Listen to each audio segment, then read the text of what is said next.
पहिले मी रासायनिक कीटकनाशक वगैरे वापरत होतो, पण फळमाशी आणि मिलीबग कंट्रोल नव्हता होत. पण 1 महिना झाला मी कल्की वापरतोय आणि फळमाशी आणि मिलीबग अजिबात नाही, कुठलाही रोग दिसत नाही.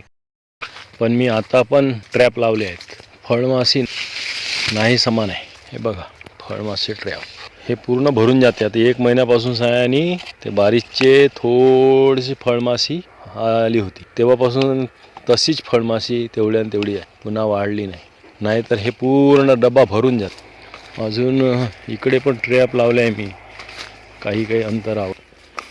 हे बघा, याच्यात पण फळमाशी नगण्य, नाहीतर हे पुरं ट्रॅप भरलं जातं. हा आपला पेरूचा बगीचा, भरपूर पेरू लागले आहेत. याच्यात मी कल्कीचा वापर करतो आहे, त्यामुळे याच्यावर रोगराई नाहीशी झाल्यासारखी झाली आहे. मिलीबग आणि फळमाशी याचा जास्त प्रादुर्भाव होत होता, आता तो बिलकुल कमी झाला आहे. आतून बाहेरून भरपूर प्रमाणात असा हा माझा 6 एकरात फळबाग आहे नुसती पेरूची.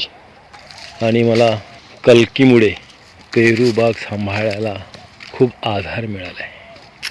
परब सरांचे खूप खूप आभार.